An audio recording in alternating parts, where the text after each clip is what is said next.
महादेव की बारात का उन्होंने उदाहरण दिया कि सब उसके तहत उन्होंने कहा कि सबको साथ लेकर चलना है। नमक का दरोगा, जैसा आपने भी बताया, नमक का दरोगा जो मुंशी प्रेमचंद की कहानी है, उसका भी उदाहरण दिया कि डिजिग्नेशन ना हो।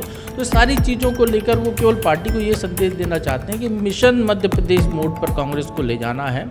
आपको लग रहा है 2020 से लेकर अभी तक लगभग 5-6 प्रभारी बदले जा चुके हैं और जिस तेवर में वो आए हैं टिकने वाले लग रहे हैं? कि जितने नाम लिए इनमें से बहुत सारे नाम जो है पार्टी के जो है बीजेपी जो मार्गदर्शक मंडल कहती है ना, उस भूमिका में जा चुके हैं। अब मध्य प्रदेश में उनका वजूद धीरे धीरे खत्म हो रहा है। कल मध्य प्रदेश के नए प्रदेश प्रभारी हरीश चौधरी का भोपाल दौरा था, मतलब मध्य प्रदेश दौरा था, पहला दौरा था। काफ़ी कुछ उन्होंने बोला है, जिसमें से उन्होंने एक प्रेमचंद की कहानी सुनाई है, नमक का दरोगा न बने, कुछ इस तरह की बातें की हैं। ये भी कहा है महादेव का भक्त हूँ, आसानी से बातें समझ लेता हूँ, आप जो समझाना चाहेंगे वह समझने की कोशिश करूँगा। यह भी कहा है उन्होंने कि प्रभारी नहीं सहयोगी के तौर पर काम करने में भरोसा करता हूँ। हरीश चौधरी बैतू विधानसभा, राजस्थान बाड़मेर का एक विधानसभा है, उस जो विधानसभा है बैतू लोकसभा, बाड़मेर लोकसभा के अंतर्गत आता है। इकलौते कांग्रेस के विधायक बने हैं। 2 सीटें जो हैं गई हैं निर्दलियों को, बाकी सभी सीटों पर भारतीय जनता पार्टी का कब्जा हुआ था साल 2023 के विधानसभा चुनाव में। एक बार इन्होंने जसवंत सिंह के लड़के मानवेंद्र सिंह को भी हराया था। राजस्थान में के कांग्रेस नेताओं में अगर बात हो तो सबसे बड़े नेता तो भाई अशोक गहलोत हैं, दूसरे नंबर पर सचिन पायलट और तीसरे नंबर पर हरीश चौधरी की गिनती होती है। पंजाब में बहुत अच्छा इनके एक प्रभारी के तौर पर बहुत अच्छा ट्रैक रिकॉर्ड नहीं है, लेकिन इसके बावजूद काफ़ी दमदारी से उन्होंने अपने पहली जो कार्यकर्ताओं के साथ मीटिंग है यहाँ अपनी बात रखी है।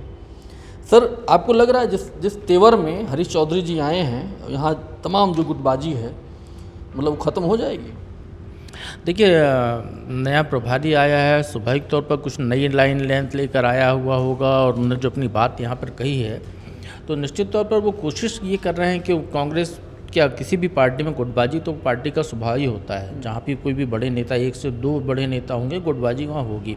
उसके बीच में समन्वय लेकर चलना एक बड़ी विशेषता है, जिसकी कोशिश उनको करनी पड़ेगी। और शायद उनका संदेश यही था कि मैं सबको सुन रहा हूँ, बहुत सारे लोगों ने सलाह दी है, सलाह देने के अलावा सब मिलकर काम करें, मैं सबकी सुनता हूँ, जो निर्णय लेना है वो निर्णय लूँगा।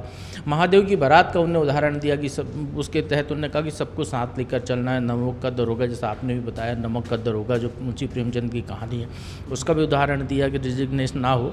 तो सारी चीज़ों को लेकर वो केवल पार्टी को ये संदेश देना चाहते हैं कि मिशन मध्य प्रदेश मोड पर कांग्रेस को ले जाना है, सबको साथ लेकर चलना है, सबकी सुनना है, लेकिन करना वही है जो पार्टी की रीति नीति और पार्टी की जो लाइन है। अभी हाल ही में जब उनको प्रदेश की कमान सौंपी गई थी तो जीतू पटवारी का वहाँ गए मिलने, उनकी अलग तस्वीर आई। उमंग सिंघार अलग गए, उनकी अलग तस्वीर आई। भारतीय जनता पार्टी के नेता हैं, प्रवक्ता हैं नरेंद्र सलूजा, उन्होंने हमला भी किया था। आपको लगता है कि शुरुआत ही उनकी ऐसी हुई है?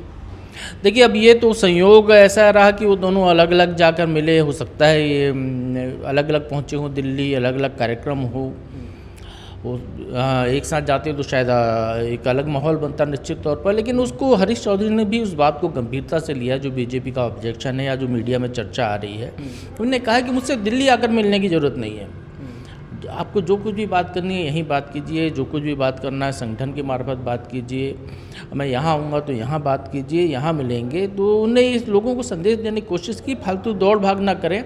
आपका प्रदेश नेतृत्व तो जो कह रहा है वही पार्टी की लाइन है और उस पर ही आपको अमल करना है। मैं तो केवल सहयोगी की भूमिका में हूँ। इसलिए उन्हें आते साथ जो सबसे पहले ये बात कही थी, मैं तो कोई नीति लेकर आया हूँ ना मेरी कोई रणनीति है।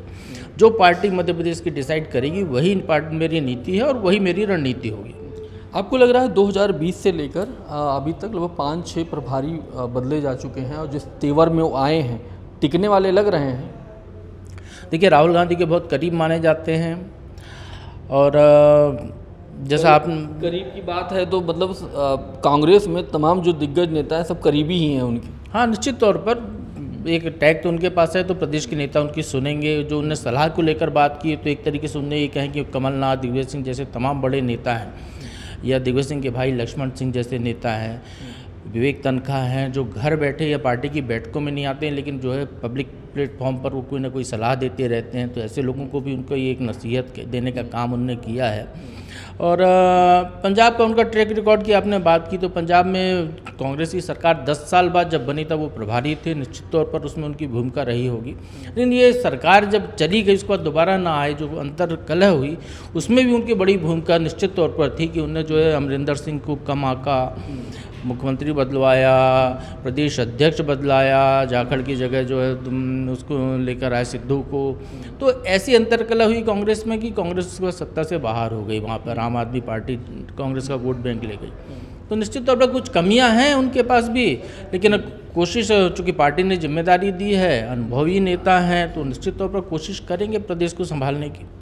हम लोग देख रहे थे साल 2023 वाले चुनाव में बायतू में ये बताया जा रहा था उस दौर में, राजस्थान विधानसभा चुनाव के दौरान, कि बायतू में जो अशोक गहलोत हैं वो अपना प्रचार प्रसार करने ही नहीं गए थे। बाद में जब परिणाम आया था तो इसके बाद जो है ये आपके हरीश चौधरी जो हैं प्रभारी, ये अशोक गहलोत के ऊपर तंज कस रहे थे। तो वो तो खुद ही उस गुटबाजी में फंसे हुए हैं। तो कहाँ यहाँ तो अगर देखा जाए तमाम दिग्गज हैं, अजय सिंह राहुल हैं, उधर अरुण यादव हैं, उधर कमलनाथ हैं, उधर दिग्विजय हैं, उधर उमंग सिंघार हैं, उधर जीतू पटवारी हैं। ये जितने नाम लिए इनमें से बहुत सारे नाम जो है पार्टी के जो है बीजेपी जो मार्गदर्शक मंडल कहती है ना, उस भूमिका में जा चुके हैं। अब मध्य प्रदेश में उनका वजूद धीरे धीरे खत्म हो रहा है। अजय सिंह राहुल विंध्य में ही अपनी सीट बचा ले गए, ये बहुत बड़ी बात है। लगातार चुनाव हारे वो 3, पार्टी को वहाँ पर कोई दूसरी सीट जिता नहीं पाए। अरुण यादव की भी स्थिति आप देख लीजिए क्या स्थिति है। कमलनाथ को देख लीजिए, अपने बेटे को चुनाव नहीं जिता पाए। उनके जितने करीबी थे छिंदवाड़ा में, जिनके दम पर वो चुनाव लड़ते थे, वो सब बाहर हो गए। दिग्विजय सिंह एक अलग तरीके से लूप लाइन में ही हैं वो।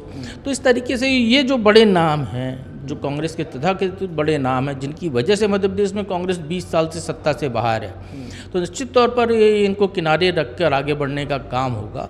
जहाँ तक गुटबाजी की बात है, तो चाहे वो यदि वो राजस्थान के नेता है तो वहाँ की गुटबाजी है, तो स्वाभाविक तौर पर यदि प्रभावी नेता है तो कुछ लोग उनके भी साथ होंगे। मध्य प्रदेश की बात करें तो यहाँ वो प्रभारी की भूमिका में है, यहाँ वो पर्यवेक्षक की भूमिका में, इसलिए मुंशी प्रेमचंद का उदाहरण दे रहे हैं। वो पंच परमेश्वर वाली भूमिका में यहाँ पर आए हुए हैं। उनको यहाँ पर चूँकि उन पर जिम्मेदारी है पूरी प्रदेश कांग्रेस की, तो इसलिए वो किसी एक गुट को मुझे नहीं लगता प्रश्रय देते हुए नजर आएंगे। जो प्रदेश अध्यक्ष कहेगा वही उनके लिए पार्टी की लाइन होने वाली है। जो दिल्ली से मिलेगा वो उनकी लाइन होने वाली है। तो निश्चित तौर पर वो यहाँ पर जो है, जो गुटबाजी कांग्रेस की है, वो जिस तरीके से एक तो अपने आप ही ख़त्म हो रही है और बची खुची को भी ख़त्म करने के काम वो करते हुए दिखाई दे सकते हैं। तो इस बातचीत को हम लोग यहीं पर ख़त्म करेंगे। और जिस तरह से कल उन्होंने अपने बयान दिए हरीश चौधरी ने, ऐसा लग रहा है कि ये टिकने वाले प्रभारी हैं।